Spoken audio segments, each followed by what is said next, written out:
मुकाबला देखिए आर्थिक से नहीं होता, विचार से होता है। लोगों का भी कहना है वहाँ कि आप लोग को प्रत्याशी यहाँ देना होगा, हम लोग वोट करेंगे।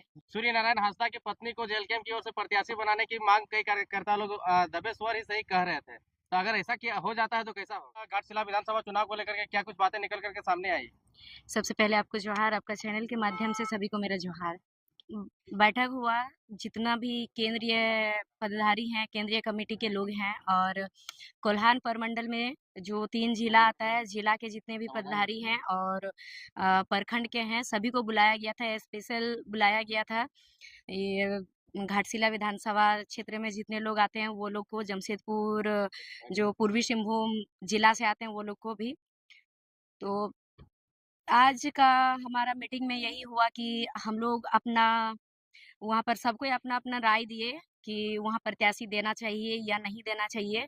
जितने भी पूर्व प्रत्याशी रहे अलग-अलग जगह के हमारे पार्टी से, सबसे राय लिया गया। जितने भी केंद्र के लोग हैं पद में सबसे राय लिया गया और कोल्हान प्रमंडल में आने वाले जो भी जिला के हैं, कोल्हान प्रमंडल के कोल्हान अध्यक्ष, वहाँ के प्रवक्ता और घाटशिला विधानसभा के जो पूर्व प्रत्याशी थे उनसे और घाटशिला विधानसभा के और भी लोगों से वहाँ राय मशवरा लिया गया कि वहाँ इस बार हमें चुनाव लड़ना चाहिए या नहीं लड़ना चाहिए। लगभग 99% लोगों का कहना है कि हमें वहाँ पर चुनाव लड़ना चाहिए। तो आज का जो हमारा बैठक था, बैठक में निर्णय यही हुआ कि ये तो केंद्रीय का बैठक था और साथ में वहाँ के लोगों को बुलाया गया था कोल्हान के। हमारे केंद्रीय अध्यक्ष डुमरी विधायक हमारे माननीय जयराम दादा जो हैं, उन्होंने यही कहा कोल्हान में एक बार आप लोग फिर से बैठिएगा। बैठने के बाद घाटशिला विधानसभा क्षेत्र के लोग भी रहेंगे और आपस में आप लोग को निर्णय लीजिएगा कि प्रत्याशी किसको बनाना है। आप लोग तय हो गया। हाँ, चुनाव लड़ना तय हो गया है। लेकिन अब लेकिन बार बार यही दिक्कत आता है कि प्रत्याशी का जब घोषणा होता है तो आपस में विवाद उत्पन्न हो जाता है। नहीं नहीं, वो देखिए वो प्रथम बार हमारा पार्टी से चुनाव लड़ा गया था और जैसे कि हमारा पार्टी में ज्यादातर लोग हैं, आप देखिएगा युवा वर्ग के ही हैं जो कि पहले कोई राजनीतिक से जुड़े हुए नहीं थे, तो शायद सीखने में भी एक बार समय लगता है।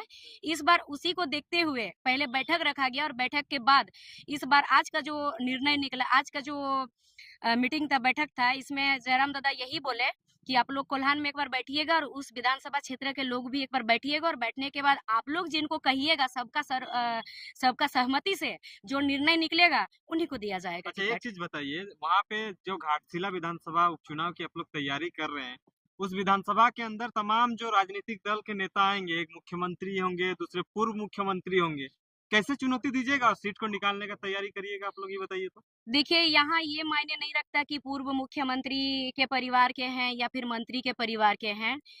यहाँ शायद पूर्व मुख्यमंत्री के जो परिवार के जो रहेंगे, हाँ, जो पूर्व मुख्यमंत्री है वो सरायकेला विधानसभा से आते हैं, उनका घर है और उनका बेटा अगर वहां से चुनाव लड़ेंगे तो वो घाटशिला विधानसभा से नहीं है। और जो पूर्व मंत्री थे जिनका देहांत हुआ हाल फिलहाल में, उनके बेटे जो हैं उनका भी अगर घर देखा जाए तो वे भी उस घाटशिला विधानसभा क्षेत्र के नहीं है। हो सके वहाँ के लोगों के ऊपर एक, देखिए हम लोग जा करके वहाँ पर समझा सकते हैं, बता सकते हैं और स्टार प्रचारक देवी मातो और पूजा मातो होंगे। जी होंगे, लेकिन ये बात पहले पूरा होने दीजिए। तो वहाँ पर जा करके लोग भी वहाँ के लोग देखेंगे कि हम लोग को क्या करना है, क्या नहीं करना है। और दूसरा बात है कि एक वो लोग बहुत आर्थिक स्थिति से बहुत मजबूत लोग हैं। इस बार जो हमारा पार्टी से जो उतरेंगे शायद मुकाबला कैसे कीजिएगा तो आप? मुकाबला देखिए आर्थिक से नहीं होता, विचार से होता है। पहले भी आप देखिएगा कि जो दल से वहाँ उतरेंगे वो लोग पहले चुनाव लड़ चुके हैं, चाहे उनके पिता ही क्यों ना हो या फिर वो दल तो पहले वहाँ लड़ चुका है।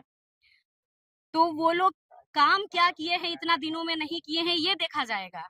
और देखिएगा आप घाटशिला विधानसभा क्षेत्र हो या फिर पूरा झारखंड हो, अगर किसी का कोई समस्या होती है तो सबसे पहले अगर उनके साथ पीड़ित के साथ खड़ा होते हैं तो जेल कैंप परिवार ही। तो इसको देखते हुए लोगों का भी कहना है वहाँ कि आप लोग को प्रत्याशी यहाँ देना होगा, हम लोग वोट करेंगे। जी सुनिए सूर्य नारायण हांसदा की पत्नी को जेल कैंप की ओर से प्रत्याशी बनाने की मांग कई कार्यकर्ता लोग दबे स्वर ही सही कह रहे थे, तो अगर ऐसा किया हो जाता है तो कैसा होगा?